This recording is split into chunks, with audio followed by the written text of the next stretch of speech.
अब सबसे पहले देखते हैं इस वक्त की हेडलाइंस।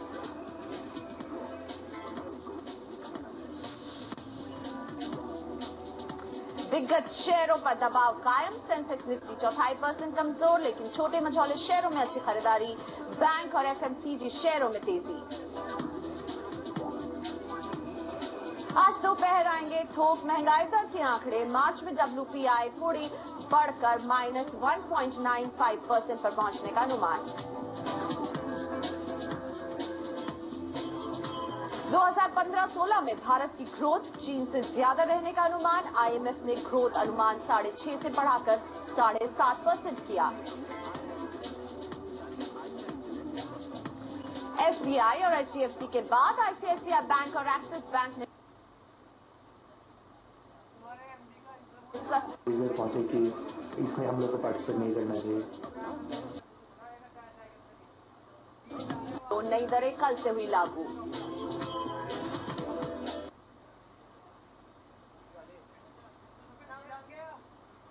फ्लिपकार्ट के इरादों पर फिरा पानी। नेट न्यूट्रलिटी को लेकर गूगल और अमेजॉन जैसी बड़ी पर भी दबाव बढ़ा।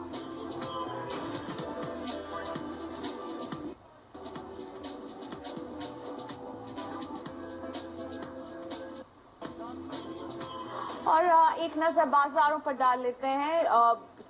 सेंसेक्स और निफ्टी दोनों ही दबाव में नजर आ रहे हैं। बहुत ही सपाट कारोबार हो रहा है। लाल पर सेंसेक्स है, 54 अंकों की गिरावट सेंसेक्स में देखने को मिल रही है। निफ्टी में भी करीब अंक की गिरावट है, लेकिन हाँ, मिड कैप एक ऐसा स्पेस है जो अभी भी अच्छा प्रदर्शन देने में कामयाब साबित हो रहा है। बैंक निफ्टी भी 175 अंकों की बढ़त के साथ कारोबार कर रहा है। एडवांस डिक्लाइन रेशियो पर अगर नजर डालें तो फिलहाल ये रेशियो एडवांसेस की तरफ है। टाटा मोटर्स क्लियरली दबाव में नजर आ रहा है। जिस तरह के जेएलआर के रिटेल सेल्स ग्रोथ आए हैं, इसे लेकर के इस शेयर में 8% दबाव दिख रहा है। लेकिन हाँ, एसीसी एक ऐसा शेयर है जिसने अपने Q1 रिजल्ट्स में जिस तरह के एबिटा मार्जिन दिए हैं, इसकी वजह से आज हम इस स्टॉक को ऊपर जाते हुए देख रहे हैं। एसीसी के अलावा yes bank, ICICI bank, PNB, SBI, axis bank सभी हरे निशान में कारोबार कर रहे हैं। लेकिन आपको बता दें कि आज बहुत ही खास है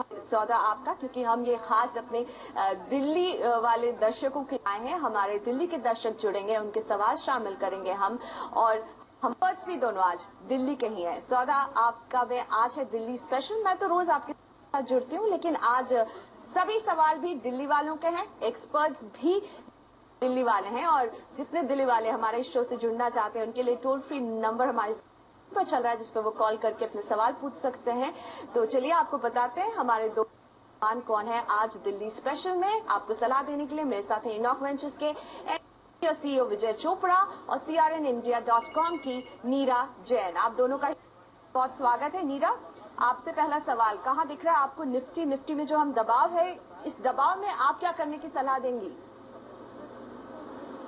देखिए प्रियंका, जरूर दबाव है मार्केट में, बट ओवरऑल ट्रेंड बहुत अच्छा है। यहाँ पर भी बाइंग के मौके हैं। अगर किसी ने फ्रेश बाय करना हो इंटरडे के हिसाब से तो भी बाय कर सकते हैं 8770 के स्टॉप लॉस पर लॉन्ग टर्म देखिए चार्ट्स बहुत अच्छे बने हुए हैं। मुझे दिख रहा है यहाँ पर 8600 का जो कि एक सपोर्ट है, मार्केट नहीं तोड़ सकती है आसानी से। मुझे यहाँ पर लगता है चार्ट्स पे कि यहाँ पर मार्केट बहुत अच्छी ऊपर ट्रेंड में जा सकती है। 9100 का मेरा पहला टारगेट बनता है, जो कि आज पोजीशन फ्रेश अगर कोई बनाता है तो। गुड मॉर्निंग विजय, मार्केट आपको कैसे दिख रहे हैं? आप क्या करने की सलाह देंगे? आपको लग रहा है आज स्टॉक स्पेसिफिक एक्शन ज्यादा नजर आ रहा है?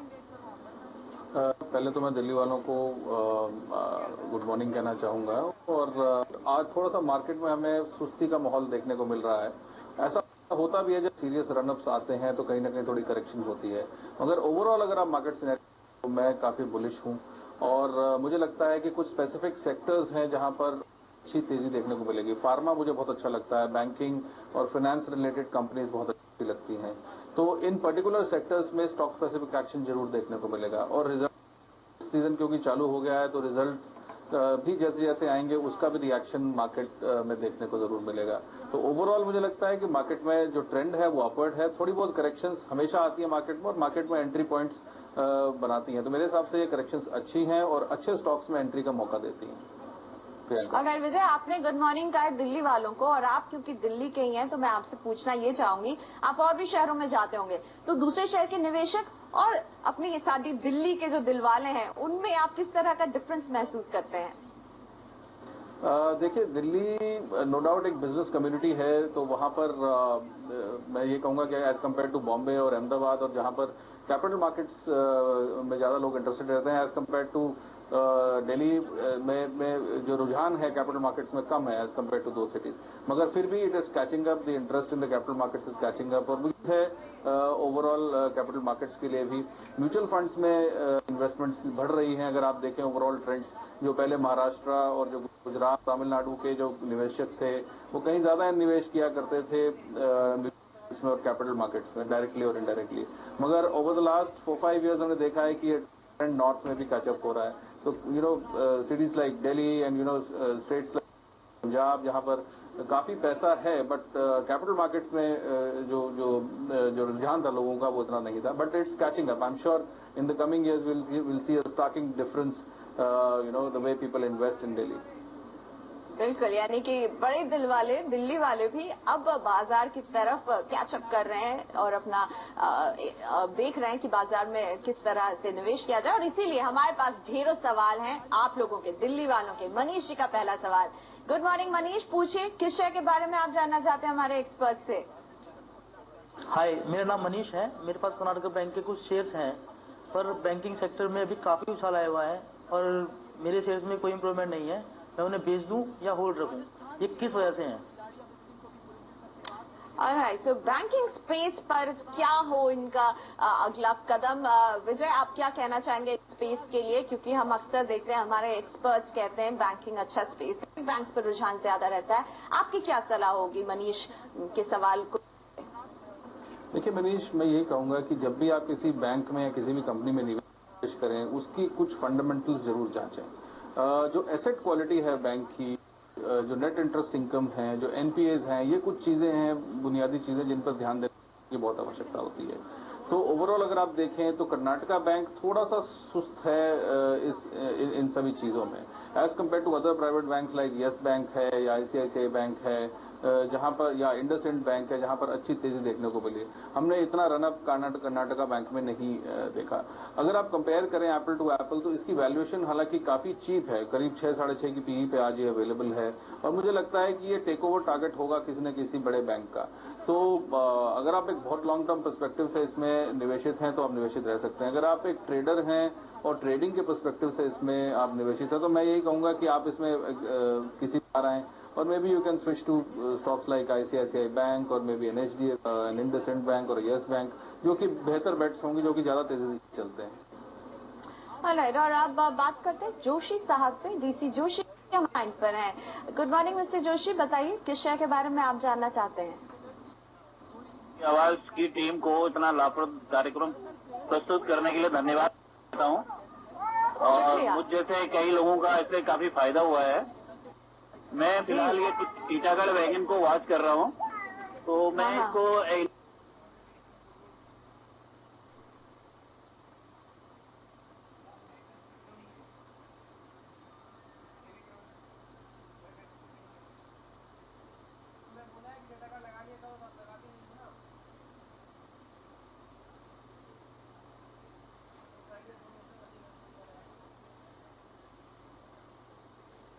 इन्वेस्टमेंट के लिए लेना चाहता हूँ। क्या ये मेरा स्टेप ठीक रहेगा या नहीं, मुझे इस बारे में पूछना था। जी, तो क्या इस मौजूदा लेवल में जोशी शाह साहब को इसमें एंटर करना चाहिए? 595 पर ट्रेड कर रहा है फिलहाल टीटागढ़ वैगन।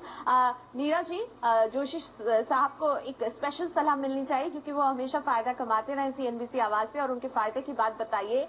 टीटागढ़ वैगन, क्या आपको लगता है सही समय है इसको खरीदने का?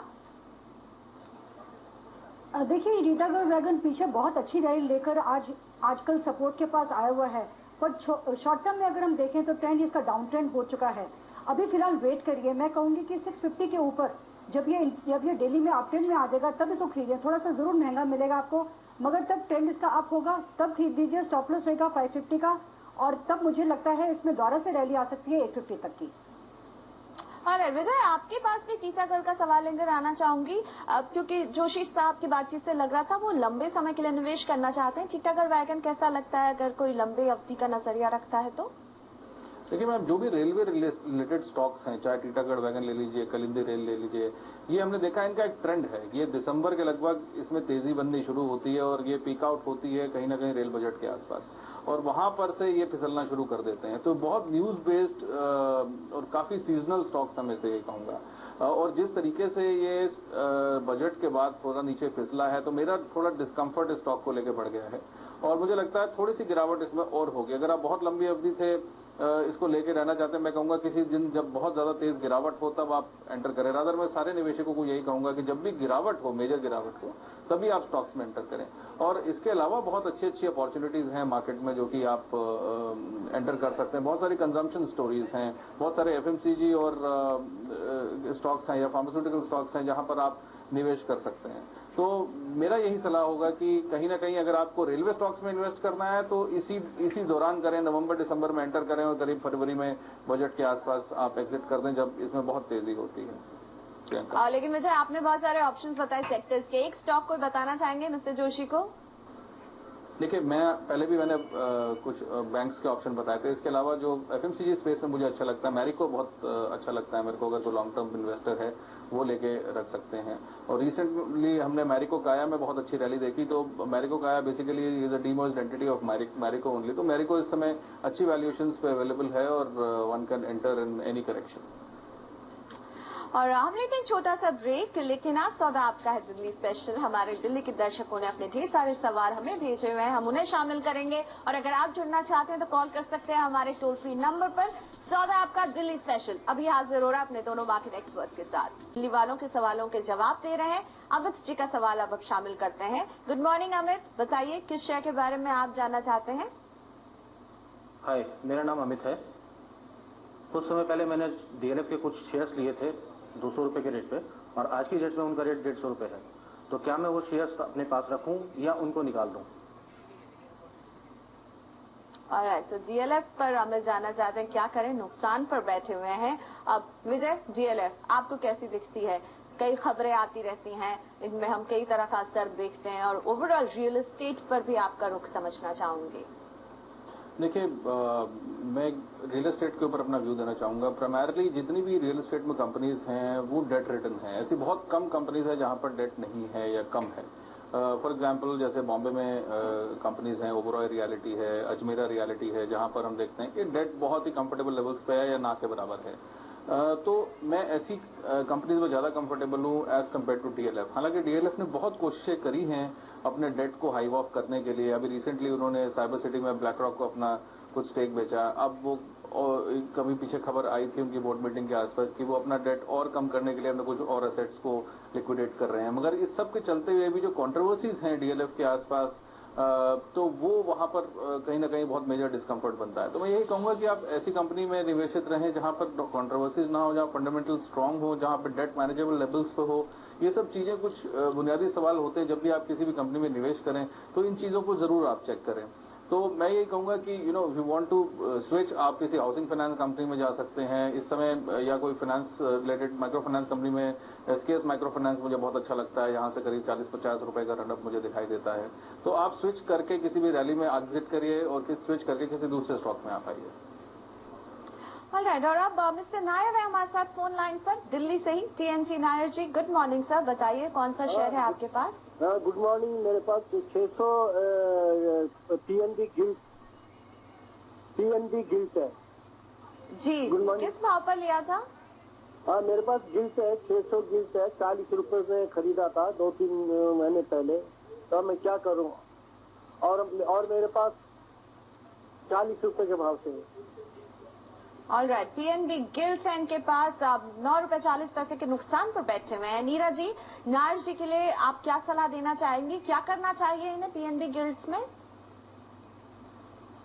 जरूर इन्होंने बहुत ऊंचे दाम पे इसको खरीदा है, but overall trend PNB gilts का अच्छा है, बरकरार है, तो इसको होल्ड ही करिए। स्टॉप लॉस जरूर देना चाहूंगी 28 रुपीज का। अगर बाई चांस 1 या 2 दिन उसके नीचे बंद होता है तो कुछ करेंगे सोचिए, अदरवाइज होल्ड करिए। आगे चलते पहला रेजिस्टेंस का 36 के पास आएगा। 36 को बड़े ध्यान से देखिए, उसको अगर ब्रेक होता है तो जरूर उनको 45-48 तक के टारगेट मिल सकते हैं। ऑलराइट, 45 तक के टारगेट मिल सकते हैं, लेकिन सर आपको अभी एक 28 रुपए का स्टॉप लॉस नीरा जी सजेस्ट कर रही हैं, जिसका आप ध्यान जरूर रखें। सुधीर गुप्ता जी हमारे साथ हैं दिल्ली से। सुधीर जी नमस्ते, बताइए कौन सा शेयर है जिस पर सलाह चाहते हैं हमारे एक्सपर्ट की आप? मेरे पास ओरिएंटल बैंक की 200 शेयर हैं 375 के भाव के, और 2000 शेयर्स हैं आरसीएफ के 67 के रेट के। मैं इसे अगले 6 महीने तक होल्ड कर सकता हूँ। क्या रेट इसमें मिल सकते हैं आगे? चलिए गुप्ता जी का सवाल नीरा जी आपसे ही पूछना चाहूंगी। आरसीएफ और ओरिएंटल बैंक इन दोनों के बारे में जानना चाहते हैं। आरसीएफ में इन्हें मुनाफा हो रहा है, लेकिन ओरिएंटल बैंक में इन्हें नुकसान उठाना पड़ रहा है। 6 महीने का इनको एक टाइम फ्रेम है, क्या सलाह होगी? देखिए आरसीएफ तो बहुत अच्छा लग रहा है चार्ट के ऊपर, इसने काफी अच्छा रनअप दिया। अराउंड 55 रुपीज के लेवल से इसने 72-74 तक के टारगेट दिखाने की कोशिश करी है, तो बहुत अच्छा लग रहा है। इसको होल्ड ही करिए, स्टॉप लॉस रहेगा 60 रुपीज का, और मुझे लगता है आगे चलते हुए इसका टारगेट 85 तक का बन सकता है। और जहां तक कि ओरिएंटल बैंक का सवाल है, ये स्टॉक अभी फिलहाल डाउन ट्रेंड में चल रहा है, पर अगर मैं लॉन्ग टर्म देखती हूँ तो स्टॉक अभी भी अच्छा लग रहा है। इसको होल्ड करिए, स्टॉप लॉस जरूर 200 का रखिए, और रेजिस्टेंस का 250 का है, उसको बहुत ध्यान से वॉच करिए। अगर रेजिस्टेंस ब्रेक करता है तो ये बहुत अच्छे मूवमेंट दे सकता है, बट अगर रेजिस्टेंस को लगा के फिर से अगर सेल ऑफ आता है तो वहां पर देखिए क्या इसमें क्विट करने की पोजीशन बन सकती है और किसी और स्टॉक में निकल सकते हैं, जा सकते हैं आप। आपका में हम लेंगे यहाँ पर एक छोटा सा ब्रेक, लेकिन ब्रेक के बाद दिल्ली वालों के सवालों का सिलसिला जारी रहने वाला है। ये क्या जानना चाहती हैं आप हमारे एक्सपर्ट से? हाय, मेरा नाम बारबी है। मेरे पास कुछ शेयर्स हैं मोंटे कार्लो के जो आईपीओ के थ्रू मुझे मिले थे, एंड उस वक्त मैंने 645 में वो लिए थे, और उसका रेट अभी 545 के आसपास है। तो मैं इस वक्त लॉस में हूँ, तो मेरा क्वेश्चन ये है कि मुझे वो अभी होल्ड करने चाहिए या उसे निकाल देना चाहिए?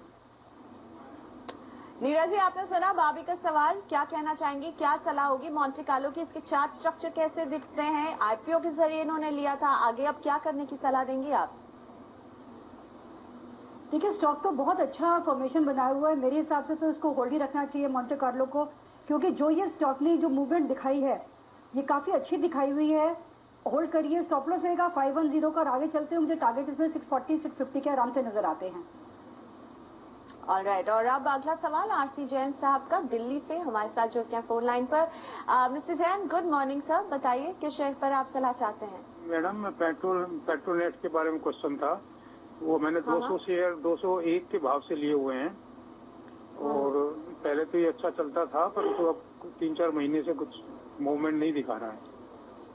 ऑलराइट, तो समझते हैं पेट्रोनेट एलएनजी में क्या करना चाहिए जैन साहब को। विजय आपके पास आना चाहूंगी। पेट्रोनेट एलएनजी आप क्या सलाह देंगे? थोड़े से चिंतित हैं जैन साहब, आपको कैसी दिखती है ये कंपनी? देखिए पहली बात तो चिंता बिल्कुल आप छोड़ दीजिए स्टॉक को लेकर। थोड़ा सा करेक्शन जरूर हुआ है स्टॉक में, मगर मुझे लगता है कंसोलिडेशन चल रहा है, और इन लेवल्स के आसपास करीब 180-185 के लगभग ये अच्छे से कंसोलिडेट यदि होता है, मुझे लगता है ये 240-250 के स्तर के लिए तैयार हो जाएगा। कई बार ऐसा स्टॉक्स में होता है कि कई बार बहुत अच्छा चलता हुआ स्टॉक नीचे गिरता है, फिर कहीं ना कहीं कंसोलिडेशन होता है। This is a normal market practice, और ऐसा टेक्निकली भी स्टॉक्स में देखने को जरूर मिलता है। तो मेरे हिसाब से कंसोलिडेशन मोड में है, और इसमें पैनिक की कोई आवश्यकता नहीं है, और आपको इसमें मुनाफा मिलेगा जैन साहब। और अब पवन है अपने सवाल के साथ, और आज है क्योंकि दिल्ली स्पेशल, दिल्ली के सारे दर्शक जुड़ रहे हैं। पवन भी दिल्ली से ही हमें फोन कर रहे हैं। पवन जी गुड मॉर्निंग सर, बताइए किस शेयर पर आप राय चाहते हैं? नमस्कार, मेरे पास अबान ऑफ शेयर हैं जो कि मैंने 800 रुपए के हिसाब से लिए हुए हैं। अब ये बताइए इसके लिए क्या करना चाहिए? कंपनी का फंडामेंटल कैसा है? क्या मैं रुकूं इसके लिए, या निकल जाऊं, या लॉस बुक करूं? समझ भी नहीं आ रहा कुछ कंपनी के बारे में। जरा कुछ कंपनी के बारे में बताइए इसके बारे में। चलिए तो हम आपको समझाते हैं कि कंपनी में क्या करना चाहिए। बहुत लॉस हो रहा है, बहुत ऊंची खरीद रही है पवन जी की। विजय जी अभी भी आप क्या इस कंपनी के लिए भी कहेंगे कि चिंता नहीं करें? पवन जी को काफी चिंता है, और ये जानना चाहते हैं कंपनी के फंडामेंटल्स आखिर कैसे हैं। देखिए अबैन में हमने देखा बहुत मेजर करेक्शन हुआ, और जब अबैन पर्ल इनका जब डाउन हो गया था, उसके बाद से हम देख रहे हैं कि उन हाई लेवल्स पे मार्केट में कभी देखने को नहीं मिला। मगर फिर भी मैं ये कहूँगा कि ओवरऑल जो एक्सप्लोरेशन और ड्रिलिंग स्पेस में अबैन अभी भी टॉप कंपनीज में शुमार है। स्टॉक काफी अच्छा कंसोलिडेट हुआ है और मुझे लगता है कि अगर लॉन्ग टर्म पर्सपेक्टिव से कोई यहाँ पर एंट्री करता है तो उसके लिए अच्छा है। नो डाउट इन्होंने 800 रुपए में खरीदा हुआ है तो नुकसान बहुत हो रहा है, तो मैं यही कहूंगा अगर एवरेज कर सकते हैं, यदि वो कर सकते हैं तो आप इसको एवरेज करें और अपना बाइंग प्राइस नीचे लेके आएं। अगर कोई इसको 1 से 1.5 साल की अवधि तक इसमें निवेशित रहता है, मुझे लगता है कि 650 का भाव इसमें जरूर देखने को मिल सकता है। तो अपना बाइंग प्राइस आप नीचे लेके आइए अगर आप इसमें निवेशित रहना चाहते हैं। अगर आप में एपेटाइट नहीं है इसको होल्ड करने की तो मैं यही कहूंगा कि अपना पैसा कहीं और डालिए, इसमें से एग्जिट करिए और ओवरऑल मार्केट में जो स्टॉक्स में तेजी है उसमें आप इन्वेस्ट करके फायदा कमाइए। तो अगर एग्जिट करें विजय तो कहाँ पैसे डालने की आप सलाह देंगे इन्हें, पवन जी को, क्योंकि नुकसान इन्हें काफी उठाना पड़ेगा, तो कौन सी ऐसा आपको लगता है कि सेफ रहेगा, लंबी अवधि का नजरिया है? तो देखिए कुछ एक कंपनीज हैं मुझे हमेशा अच्छी लगती हैं। किसी भी करेक्शन में आप कैस्ट्रॉल ले सकते हैं, आप मदरसन सुमी ले सकते हैं, बहुत अच्छा स्टॉक है। मैंने मैरिको बोला, वो एक अच्छा स्टॉक मुझे लगता है जिसमें इन्वेस्ट किया जा सकता है। ऑलराइट, तो कुछ ऑप्शंस भी पवन जी आपको दे दिए हैं और बता दिया क्या आपको करना चाहिए अदाना ऑफशोर में। और अब दिनेश अरोड़ा है मेरे साथ। Dinesh ji good morning sir, पूछिए क्या जानना चाहते हैं आप हमारे एक्सपर्ट से। Good morning. मेरे पास इंडिया वर्ल्ड हाउसिंग फाइनेंस के 4500 शेयर हैं 420 के रेट के ऊपर और 3 से 5 साल का नजरिया है, और क्या खरीदारी कर जा सकती है करंट प्राइस पे? ऑलराइट, विजय जी मुझे तो एक ट्रेंड क्लियरली दिख रहा है, दिल्ली वाले जितने भी लोग हमें फोन कर रहे हैं कि लंबी अवधि का नजरिया रख रहे हैं, और आप इन्हें क्या सलाह देना चाहेंगे इंडिया बुल्स हाउसिंग फाइनेंस में? और आपको लग रहा है ऐसा ट्रेंड आप भी महसूस कर रहे हैं? जब से हम कॉलर्स ले रहे हैं ज्यादातर लोग 2 साल 3 साल 5 साल तक रुके रहना चाह रहे हैं। देखिए बहुत अच्छा ट्रेंड है प्रियंका। अगर हम देखें इन्वेस्टर्स अगर लंबी अवधि के लिए मार्केट्स में आए तो ही उनको फायदा पहुंचता है। जो ट्रेडिंग मेंटालिटी से आते हैं जनरली वो अपने हाथ जलाकर जल्दी वापस लौट जाते हैं और उनका बाजारों पे से कैपिटल मार्केट्स पे से विश्वास उड़ जाता है। हम ऐसे कॉलर से आप भी रोजाना बात करती हैं, हम भी करते हैं, जो 20-20 साल 25-25 साल से मार्केट्स में है और ओवरऑल उन्होंने अच्छे स्टॉक्स में अच्छी कंपनीज में इन्वेस्ट करके काफी मुनाफा कमाया। तो मैं यही कहूंगा एक बहुत अच्छा ट्रेंड है। दूसरा जो ये बात कर रहे हैं इंडिया बुल्स हाउसिंग फाइनेंस की, जो इन्होंने 420 के स्तर पे लिया है, 580 के स्तर पे अभी लगभग चल रहा है। मैं कहूंगा कि इस स्टॉक में अभी भी काफी स्टीम है। मुझे लगता है कि 650-700 का स्तर इसमें देखने को मिल सकता है।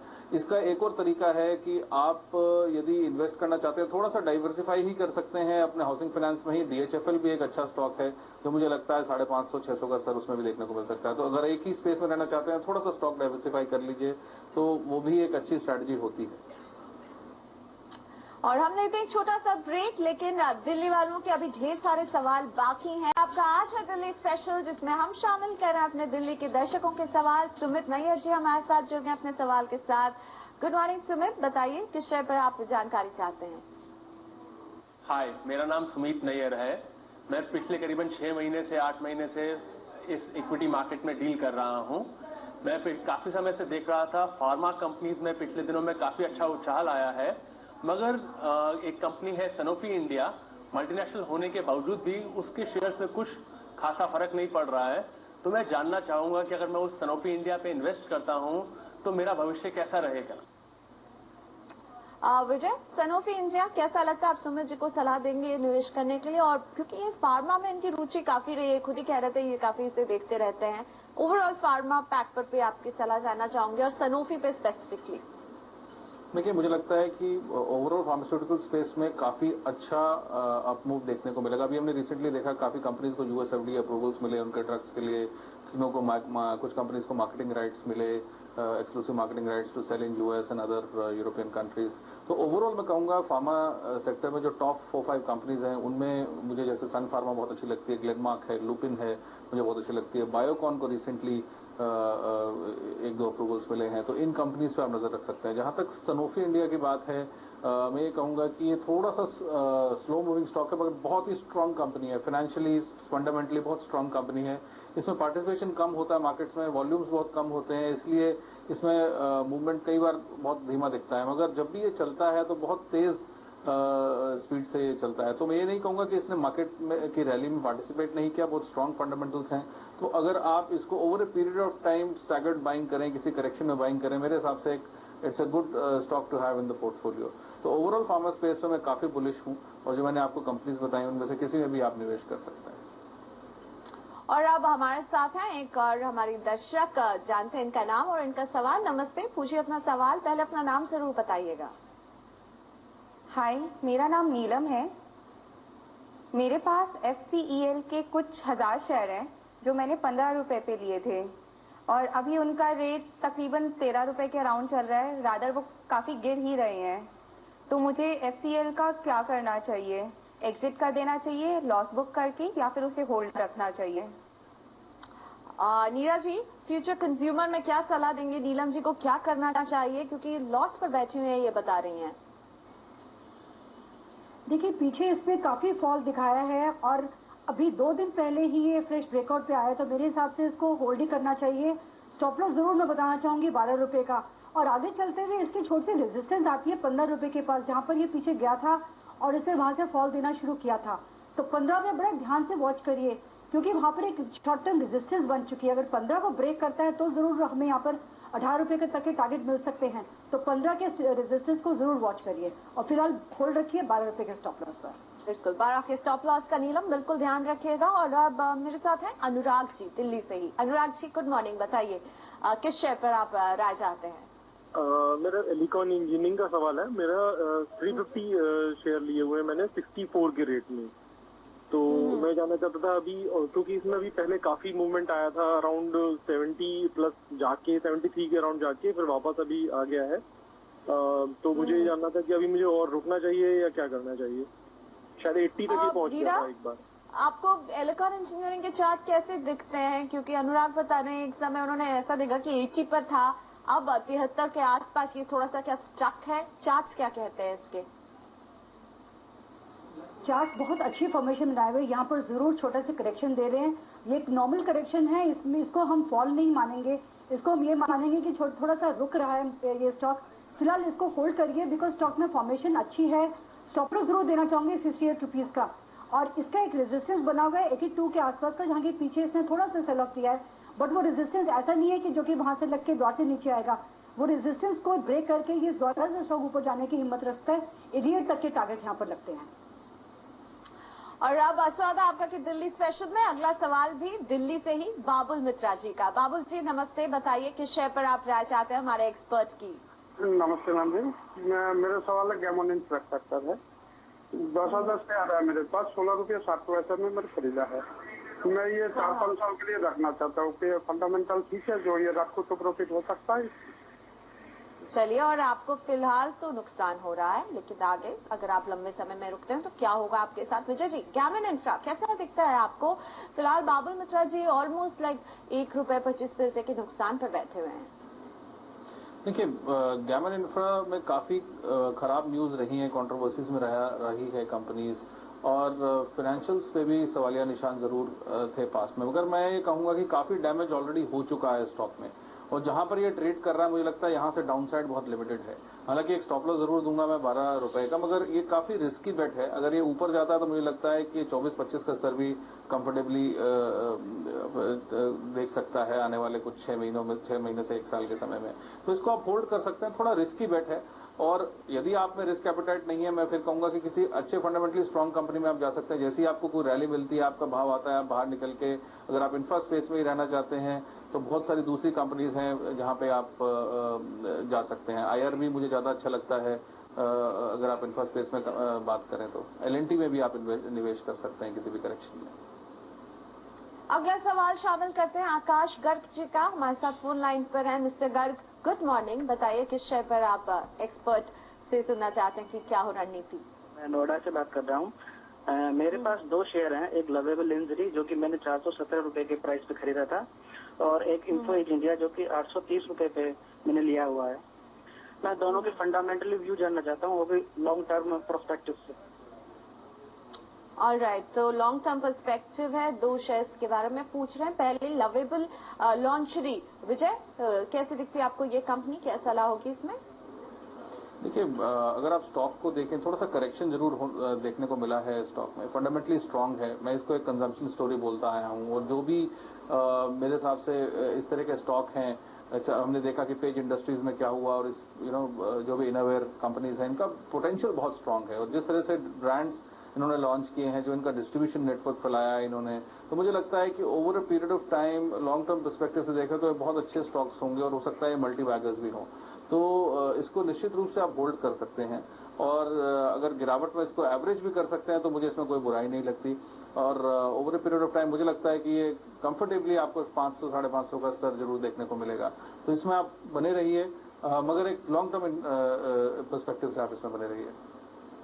दूसरा स्टॉक इनका इन्फो एज था विजय, उस पर भी एक फंडामेंटल व्यू चाह रहे थे। देखिए, इन्फो एज मुझे लगता है it's a very strong company और अगेन जिस तरह से हमने आईटी रेवोल्यूशन देखा है और जो भी ई कॉमर्स रिलेटेड कंपनीज रही हैं, मुझे लगता है कि इसमें भी आप बने रह सकते हैं with a longer term perspective. इसमें मुझे कोई दिक्कत नहीं नजर आती।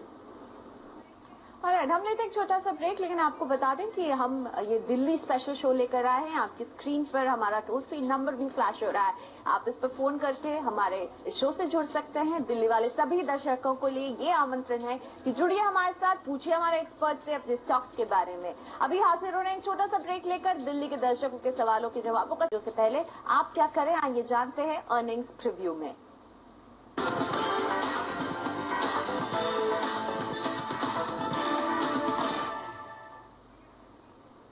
तो कल दिग्गज आईटी कंपनी टीसीएस के चौथी तिमाही के नतीजे जारी होंगे। कैसे रहेंगे ये नतीजे बताने के लिए हमारे सहयोगी आशीष वर्मा हमारे साथ जुड़ रहे हैं। आशीष, गुड मॉर्निंग। क्या अनुमान है टीसीएस के नतीजों को लेकर? देखिए, टीसीएस इस बार आईटी कंपनी के रिजल्ट्स के लिए स्टेज सेट करेगा, किक स्टार्ट करता हुआ नजर आएगा अर्निंग्स को।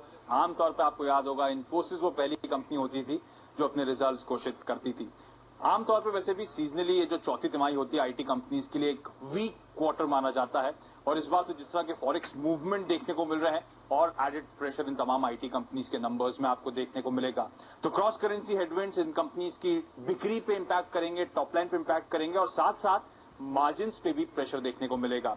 वैसे टीसीएस के केस में बहुत ज्यादा सरप्राइज एलिमेंट शायद आपको देखने को ना मिले, क्योंकि जितने सेल साइड के एनालिस्ट हैं उनके साथ टीसीएस ने एक ब्रीफिंग करी थी मिड क्वार्टर में, जहां पे उन्होंने कहा था पिछले साल जिस तरह का ट्रेंड इस क्वार्टर में देखने को मिला था इस बार भी सिमिलर ट्रेंड देखने को मिलेगा।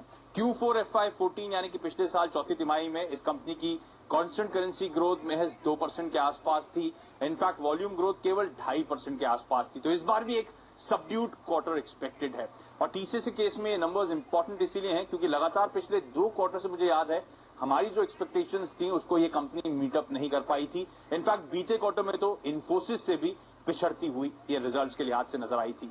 हम एक्सपेक्ट कर रहे हैं कि इस क्वार्टर में टीसीएस की आय एकदम सपाट, डॉलर आय में महज 0.2% यानी कि सिर्फ 20 बेसिस पॉइंट्स का आपको ज्यादा से ज्यादा उछाल देखने को मिलेगा। मुनाफा भी सिर्फ आधे % के आसपास का तिमाही दर तिमाही यानी कि सीक्वेंशियल इंप्रूवमेंट दिखाएगा। मार्जिन्स के केस में हम पेंसिल इन कर रहे हैं कि 30 बेसिस पॉइंट्स यानी कि 0.3% के आसपास का शायद प्रेशर आपको देखने को मिले। मार्जिन्स 26.74% पे पहुंचते हुए नजर आएंगे। लेकिन इंपॉर्टेंट होगा क्योंकि ये ध्यान रखें साल का भी आखिरी क्वार्टर है तो FY15 पूरा खत्म होगा और FY15 मार्क करेगा कमजोर नोट पे। मैनेजमेंट ने याद होगा आपको इस साल की शुरुआत में कहा था कि FY15 FY14 से शायद बेहतर होगा। वो थीम एक्चुअली प्ले आउट नहीं करती हुई नजर आई, वो मटेरियलाइज नहीं हुआ। इस पूरे फाइनेंशियल ईयर में हमारी एक्सपेक्टेशन है कि आय में महज 15% के आसपास का जंप, मुनाफे में सिर्फ 10% के आसपास FY15 में जंप देखने को मिलेगा। और क्योंकि ये साल का लास्ट क्वार्टर है, सबकी नजरें होंगी कि FY16 के लिए किस तरह का आउटलुक मैनेजमेंट बताता है, किस तरह की गाइडेंस हालांकि स्पेसिफिक कंपनी नहीं देती है, पर किस तरह का आउटलुक है हमारे साथ शेयर करते हैं। जहां तक स्टॉक के लिहाज से बातचीत है, इंडिफरेंट रहना चाहिए मार्केट क्योंकि कंसर्न्स ऑलरेडी प्राइस्ड इन है। सब एक्सपेक्ट कर रहे हैं सबड्यूड नंबर्स आने को। देखिए, आईटी पैक में अगर आप देखें तो again TCS is one of the leaders और मैं यही कहूंगा कि जो एक्सपेक्टेशंस हैं मार्केट की उसको पॉसिबल है कि कहीं ना कहीं सरपास करे टीसीएस, क्योंकि हमेशा करता आया है। मार्केट की एक्सपेक्टेशंस को बहुत बार इसने ओवरशूट किया है। तो मुझे लगता है कि जो सबड्यूड नंबर्स हैं जो कि एक्सपेक्टेड है, कोई बहुत ज्यादा मेजर रिएक्शन नहीं होना चाहिए और मुझे लगता है मैक्सिमम 2550 तक का स्तर इसमें नीचे गिरावट देखने को मिलेगी। अदरवाइज काफी कुछ प्राइस्ड इन है क्योंकि इसमें हमने देखा कि ये लगभग 2700 से ही नीचे गिरता हुआ आ रहा है स्टॉक। तो मुझे लगता है कहीं ना कहीं प्राइस्ड इन है स्टॉक में और जो ऑलरेडी निवेशित हैं लोग उनमें कोई पैनिक ना करें। मुझे लगता है लॉन्ग टर्म पर्सपेक्टिव से बहुत अच्छा आईटी कंपनीज में मार्केट लीडर है, तो इसमें कोई दिक्कत नहीं लगती मुझे स्टॉक में ओवरऑल प्लान का। विजय जी, एक सवाल मैं भी पूछना चाहूंगा यहाँ पे। अब सबके जहन में एक ही सवाल है दो दिग्गज आईटी कंपनीज टीसीएस और इन्फोसिस, किसको प्ले अप करें, किसमें खरीदारी करने के ज्यादा मौके होंगे? क्योंकि इन्फोसिस ना सिर्फ अपने तिमाही रिजल्ट्स घोषित करने वाली, जिसको लेकर बाजार या स्ट्रीट बड़ी ऑप्टिमिस्टिक हो रही है, उसके साथ साथ अपनी स्ट्रैटेजी भी सिक्का साहब शायद अनवेल करते हुए नजर आए, अपनी रणनीति शेयर करें मीडिया के साथ, एनालिस्ट के साथ। तो इस समय टीसीएस या इन्फोसिस कौन सी ज्यादा पसंदीदा पिक होगी आपकी? देखिए, मेरे को हमेशा से इन्फोसिस ज्यादा अच्छा लगता है और जिस तरह से काफी चेंजेस ये लोग लेके आए हैं अपने मैनेजमेंट स्टाइल में, इन्होंने काफी एक्विजिशंस भी किए हैं। इन्फोसिस वो sitting on piles of cash, इन्होंने कुछ बहुत अच्छे एक्विजिशंस भी किए हैं और आगे एक्विजिशन करने के लिए भी इन्होंने रोड मैप तैयार किया है और जो कुछ हमें आने वाले जो रिजल्ट है उसमें भी अनवील होता दिखेगा। मुझे लगता है Infosys is any day it can surpass TCS multiple times over और it's a better stock to have. चलिए, इसी के साथ अब आशीष को तो धन्यवाद कहूंगी, साथ ही विजय जी आपसे भी इजाजत लेने का वक्त आ गया है। आज के लिए सर कोई डिस्क्लोजर, कई सारे स्टॉक्स पर आपके साथ चर्चा हुई है। प्रियंका, जिन भी स्टॉक्स के बारे में हमने बातचीत करी है, मेरी कोई पर्सनल पोजीशन नहीं है, हमारे क्लाइंट्स की जरूर पोजीशन इनमें हो सकती है।